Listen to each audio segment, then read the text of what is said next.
So I want to share with you a story I love called The Book of Mistakes. And this is by Corinna Lucan. So,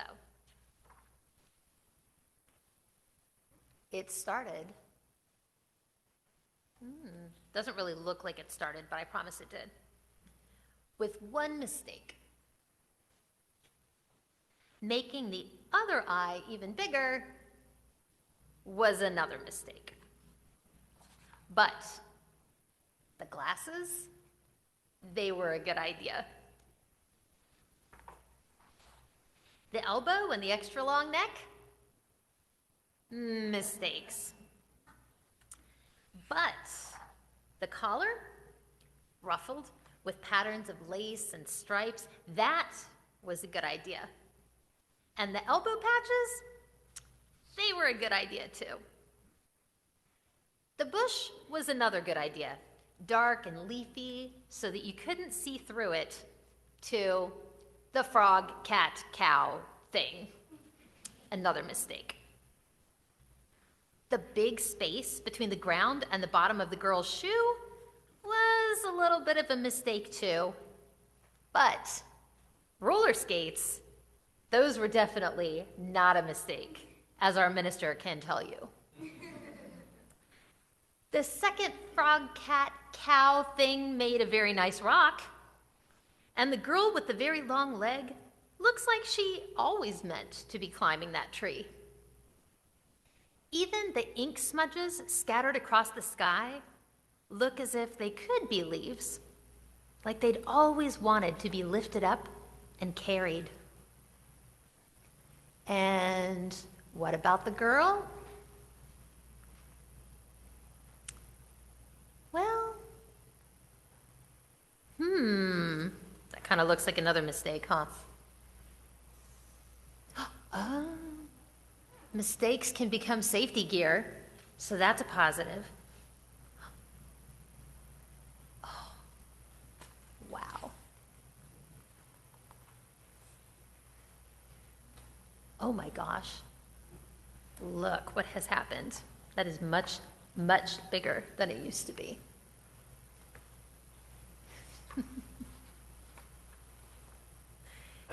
Do you see? There's a lot to see. How with each mistake, oh, what happened to my slides, beloveds? They ran away. How with each mistake, she is becoming. Oh, let's go back one more, friends. I think I'm getting help. There we go. Thank you. She is becoming. Do you see? Now, who she could be?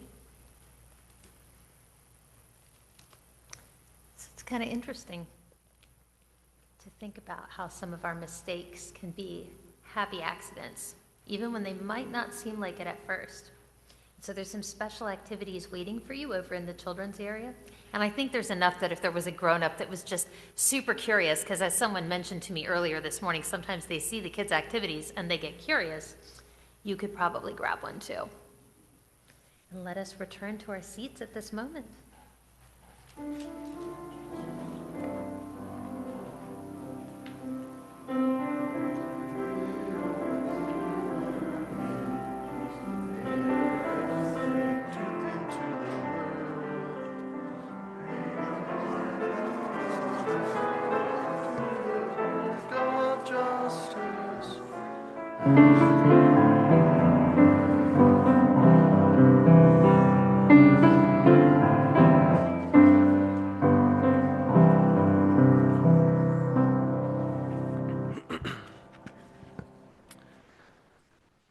All right, now for the main show. Reverend Dennis McCarty has served Unitarian Universalist congregations in Indiana, Florida, and Nebraska. Though retired from parish ministry, he still speaks at churches around the country. He has on occasion also presented a one-person version of his play, Servetus, the Radical Reformed Musical. Dennis has written multiple books and will even perform a song in a moment for us. Dennis is Minister Emeritus at Unitarian Universalist Congregation of Columbus, Indiana, and he has two accomplished adult daughters, Erin and Colleen, and two grandchildren, Maura and Quinn. He lives just in Bloomington, Indiana, with his life partner, Kate, and a pampered cat. Introducing Dennis McCarty.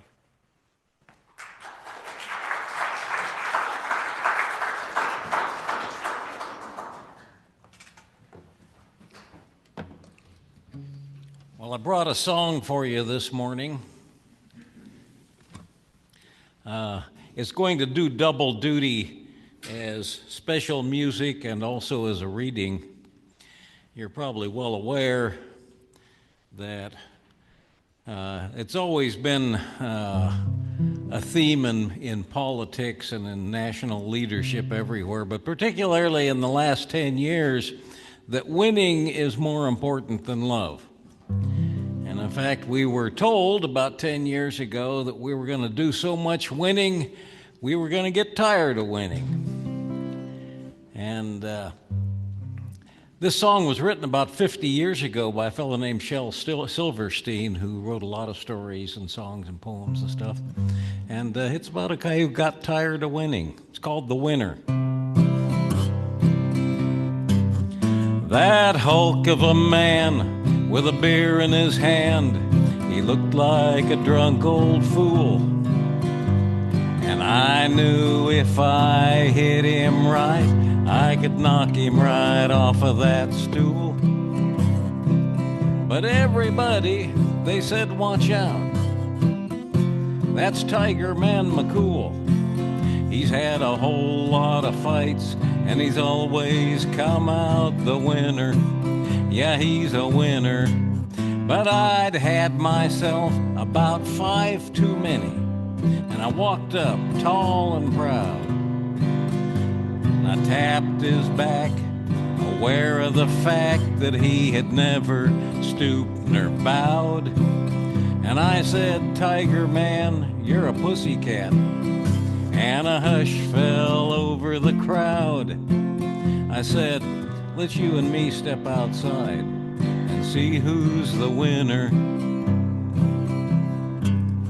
Well, he reached out with one big hairy hand, and he braced against the wall and slowly stood up from that bar. And my God, that man was tall.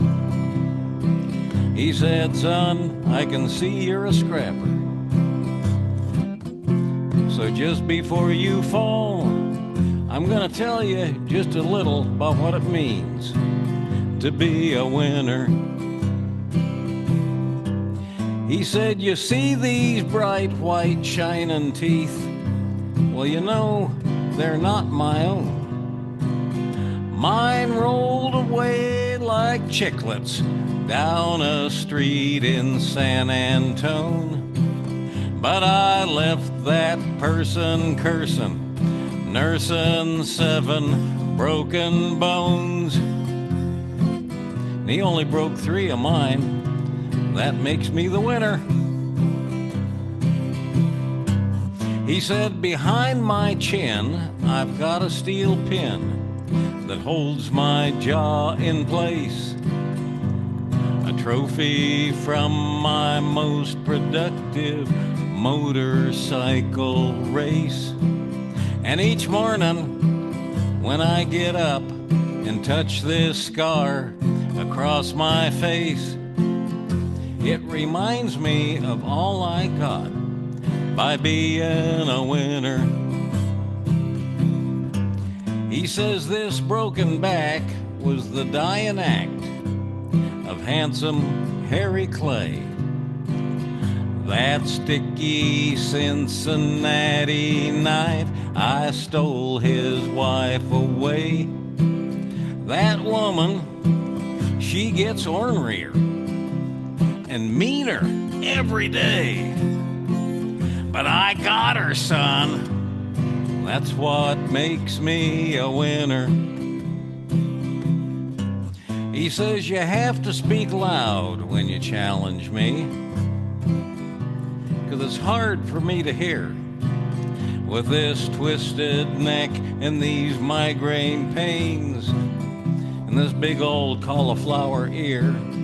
And if it weren't for this glass eye of mine, I might shed a happy tear. To think of all you're gonna get by being a winner. I got arthritic elbows, son. I got dislocated knees from picking fights with thunderstorms and charging into trees. And my nose been broke so many times, I might lose it if I sneeze. And son, you say you still want to be a winner? Well, you remind me a lot of my own younger years, with your knuckles a-clenching white. But son, I'm gonna sit right here and sip on this beer all night. And if you think you got something to gain or prove by winning some silly-ass fight, okay, I give up. I lose, you're the winner. Well, I stumbled from that bar room, not so tall and not so proud. And behind me I could hear the hoots of laughter from the crowd. But my eyes still see and my nose still works and my teeth are still in my mouth. And you know, when I sit down and calmly and rationally ponder the meaning of all these things, that kind of makes me a winner!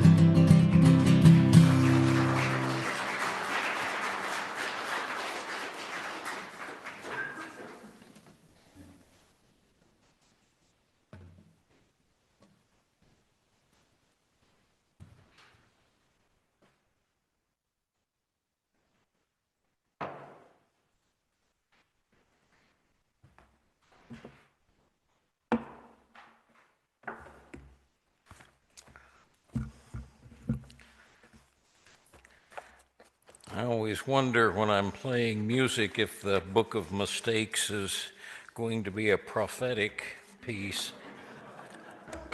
Same thing with speaking, I guess. I'm going to begin by wishing everyone a happy wind-up to the Thanksgiving weekend. I know holidays are complicated for a lot of people in a lot of ways. They bring together memories, family rituals, and relationships which feed us, often right alongside tensions and shortcomings that don't. All in the midst of an unrelenting news cycle. We ignore public affairs at our peril, but too often these days we pay attention to them at risk of real dismay. So blessings on your human journey through it all. News-wise, world affairs do just seem to suck these days. Sometimes it's even tempting to see the failure of religious liberalism itself in current events. I don't think I really understood on a gut level what doom scrolling really meant till this year. Doom scrolling is, of course, compulsively scrolling through our news feed, growing depressed by what we're seeing. And I don't think it's helpful to pretend that bad news doesn't exist. And on the other hand, if we fixate on doom scrolling, it can just make us more miserable and less able to help ourselves or others. I believe it helps to step back and get some distance. The bigger the picture, the smaller both good news and bad news become. And I also think it's helpful to remember that our own cultural conditioning can color our assessment of current events. I found myself doing that. I'm going to give you an example from my own life how someone's personal history can shape what we think we see. Way back when I was 20, when that song first came out, my favorite cousin was a volunteer mechanic with a hotshot local stock car driver named Mark, and every Saturday night would find myself and my girlfriend out at Salt Lake City, Utah's stock car track watching the circle burners. And when I started attending that first summer, Mark was leading the season standings in his class, but he did not have a big money sponsor, so the last month of the season, another driver started to catch up, and Mark clung to his points lead through mechanical difficulties and accidents until the very last points race of the season, when this other fellow caught him and won the track championship by just a few points, just a whisker. And Mark finished second. And I don't know how he felt, but I was really disappointed. The next season, another hotshot driver with a good sponsor moved into Mark's class, and this time Mark never even tasted the points lead. Mark was a great driver. He actually was quite accomplished, but his car was cheaper, just not quite as quick as this other fellow's car, and Mark finished second again. Meanwhile, I graduated from college and got married and went into the military. Right after I left home, Mark picked up a big money sponsor of his own who built him a new car and entered him into the top division on that track, what they called super modified sprint cars. Mark had an excellent rookie season and then won the track championship the next 2 years running. He had a chance to win 3 straight track championships, a record. And better than that, he drove a winter race down in Phoenix, Arizona, and got spotted by a car owner with a national tie-in. This fellow offered Mark a ride in a USAC car, the United States Auto Club. And of course, in those days, USAC was most famous for sanctioning, anybody? The Indianapolis 500. So, Mark had a shot at auto racing's biggest event, and then he got hurt in a racing accident at the local speedway. Basically, the accident damaged his neck, not so much that he lost any function, but he had to quit racing to prevent further damage. Just past age 30, when other drivers are just reaching their prime, Mark was washed up. Now, to me, I saw Mark as a heartbreaking case of this much. He'd missed winning his division by this much those first 2 years. He'd missed winning 3 straight track championships by this much.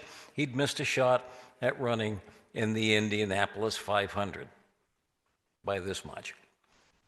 And as it happened, I wound up working alongside Mark a few years after that, and to my surprise, I learned that as far as he was concerned, he'd never missed anything. He'd enjoyed himself, he'd won a lot of races and a lot of trophies. He thought he'd had a great career. And at first, I was suspicious that he was just covering up the hurt. But after a while, I realized that no, he was happy with that part of his life. And now he'd taken up fishing, which he also really enjoyed. And sometimes I would hear a mutual acquaintance say of him, "Yeah, that Mark, he's what you call a winner."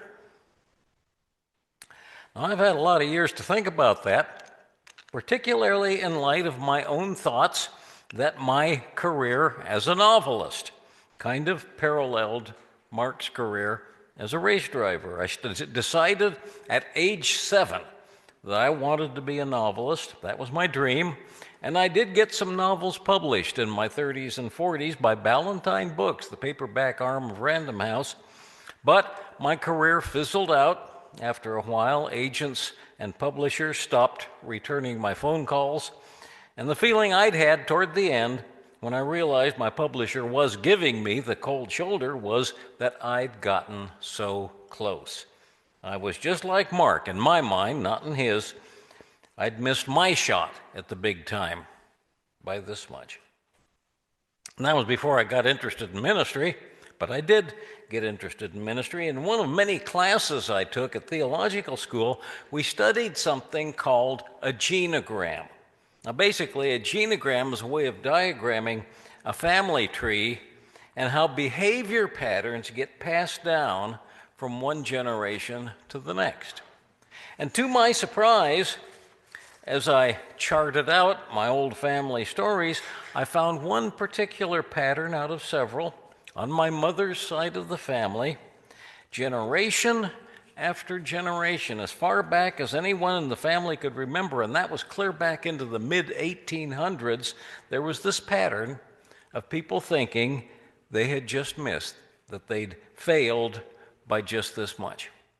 A great-great-grandfather had just missed being governor of Nevada. One of his sons just missed getting rich with a silver mine. Great aunts had just missed, and uncles had just missed. The word almost had been ingrained in that side of my family for 4 generations, and those were just the stories that got passed down to me. What that genogram showed was that I had been preconditioned by 4 generations of family dynamics to look at myself as having failed by just this much. So naturally, I saw both my friend's racing career and my own literary career as having just missed. And when I really stopped to think about it, I realized that I had been trained not to appreciate anything I ever accomplished in life, but only to brood over what I hadn't quite accomplished. And of course, you probably already know, there is no way you're going to win that game. Now, for the record, Mark was quite impressed by my writing career. He and I could look at the exact same event, and where I saw a near miss, he would see unmitigated success. And the only difference between winning and losing was the thinking of the person making the judgment. So what I'm trying to get a handle on here is that we may not judge good or bad times totally objectively either. We may judge them according to our cultural conditioning and psychological training as well. That is not to try to claim that lying, violence, and oppression are not lying, violence, and oppression.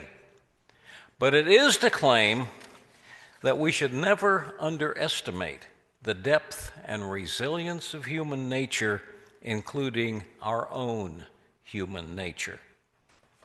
And there's also another thought. In the broad scope of things, it's impossible to accurately sum up the whole direction of our culture, our nation, and our world, because by the time the full impact of current events has played out, we're dead. We don't get to see how the story turns out. That's the human condition. Consider this life. A particular Asian scholar. This fellow's father died when he was just 3 years old. He grew up poor. He was an active youth, though, and a good student. He had a lot of faith in his abilities. He believed he was destined for great things, that he was capable of becoming a high government official, and when he did, he vowed, he would bring order, peace, and prosperity to the land. He held a few minor government posts over the years, but nothing that challenged his talents, so he became a teacher, a good one. Still, he dreamed of getting a high appointment from some ruler, and then he would reform society. Finally, a local lord did appoint him to a high post, but it turned out to be purely honorific. It held no power at all. The years went by. His students adored him, but his dream of rebuilding society faded and died. And he accepted his failure with good grace. Sometimes he even made fun of himself, but there was no doubt. It really hurt. He was really disappointed. And he died at age 72, a failure in life. His students called him Kung Futsu, Kung the Master. And we in the West have Latinized his name to Confucius. It was only after his death that his adoring students successfully spread his teaching, making him the dominant figure in East Asian culture. Now, I doubt any of us can judge our own times any better than Confucius. A Unitarian Universalist theologian, Sharon Welch, of whom I'm quite fond, writes, quote, "What we know, though vast, rests on shaky foundations, and furthermore, as we attempt to ascertain the effects of our actions, we are challenged to keep in mind the law of unintended consequences. Our actions, no matter how carefully thought out, have unpredictable ramifications, multiple consequences for good or ill, and often for both." And we see this pattern repeated over and over, time and again, century after century. The best predictions of the most wise go hopelessly astray. And when we're counting on those predictions, or when we're unconsciously or consciously counting that what we long for will actually be what comes to pass, disappointments can be really bitter. At the same time, though, there are almost always small victories in even the worst situations, and I suggest that we need to watch for them as well and let them feed us. That kind of perspective, I think, can be a vital survival technique in difficult times. On the subject of survival in really horrendous times, Jewish German linguistics professor Victor Klemperer kept a diary of his life as a so-called privileged Jew in Nazi Germany during the Second World War. Now, being privileged takes a long explanation of what that meant, but what it meant in effect was that he and his ethnically German wife only had to worry about starving to death rather than outrightly being sent to one of the Nazi death camps. And I go back to his book every once in a while because in pondering his own desperate circumstances, Klemperer often addresses the human condition in meaningful ways. On the morning of September 27th, 1944, for example, he was at a real low point. Germany was badly losing the war, and there was a serious food shortage, and this was bad enough for non-Jewish Germans, but for Victor and Eva Klemperer at the bottom of the economic and social ladder, it meant at one point that they were literally starving to death. On the morning of September 27, 1944, though, he was worrying less about starvation than about failure. "I have published nothing for 12 years," he writes, "been unable to complete anything, have done nothing but keep this diary, record and record.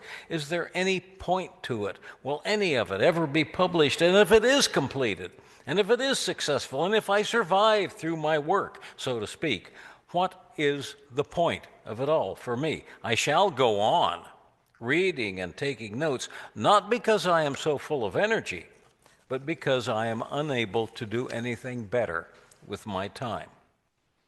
Now, those are the words of a man facing down life's evils in a profound way and at risk of totally giving in to despair. Now, here's what we read on the very next page, something that happened just a few hours later that same afternoon. He writes, and again I'm quoting, "Our neighbor, Frau Kohn, has an acquaintance who asked about me. At the university," she said, "I once attended a wonderful lecture on Dante given by a Professor Klemperer. Is this the same Professor Klemperer?" And I responded that I was the same professor, only 23 years older. Now today, Frau Kohn brought a large bag of apples. The woman friend had asked her whether things were as short at the professor's as at the Kohns. Yes, then she should present him with these apples from an unknown well-wisher, she said. Dante apples, as it were, late fruits. Let us not underestimate the power of caring and of human connection, even in the most evil of times. On a forgotten day far in his past, Klemperer had touched another human being without even realizing he had done it. He had left her such a memory that 23 years later, she sent the Klemperers a life-saving bag of apples. Now, we can debate the nutritional value of apples, but at that time, when the Jewish German Klemperers were not allowed to buy food, it was the difference between life and death. It's natural for any human being to ponder the meaning, the effect of our own life. But again, one great frustration of the human condition is that we can never answer that question ourselves. And what's more, anyone who insists on looking at the human condition just in terms of success or failure, winning or losing, is probably betting on a hopelessly rigged game. None of us comes out of an empty void. We are all the products of a particular subculture and particular families within our culture. In my case, I was preconditioned by my upbringing to see the world in terms of what I did not accomplish. Whether I achieved some particular thing or not, I didn't have any way to recognize success even when I was in the middle of it. When I studied Zen Buddhism in South Korea many years ago, the Dharma teachers cautioned us to not even go to that place, good or bad, winning or losing, success or failure. To do so is to become lost, either in the past or in the future. Or as one teacher put it, because life is full of suffering, just being born is the worst mistake you could possibly make. After that, all other mistakes are only tiny by comparison. So there is only life. Success or failure are things we make in our own mind. In Zen terms, they're an error in judgment. Nothing is permanent. Fortunes are won and lost. Records are broken. Citadels collapse. Empires fall. As Victor Klemperer would be able to tell us, the 1,000-year Nazi Reich lasted only 12 years. We are born, we live and love and are loved, we die, and others mourn for us. Old racetracks become parking lots and office buildings. Old trophies are lost and discarded. Old novels turn yellow and fall to dust and are replaced by DVDs and video games, which will also disappear in their own time. This is no matter for sadness. Rather, it is food for rejoicing. Whether we choose our role in life or not, each one of us is a splendid metaphor in the endless poem of the cosmos. My life and your life will continue to have meaning, however venal or perfidious national leaders happen to be at the moment. To mix a metaphor, the mills of the gods do grind slowly, but times will change. The meaning of my life lies not in erecting some intellectual edifice of my own or in powerful politicians suddenly figuring out how to behave themselves. Rather, the meaning of my life lies in the child I hugged this morning, the laughter I share this afternoon, the tear I weep for a departed friend this evening. All are good. Mystic atheist that I am, I might even allow that all are holy. Amen and blessed be.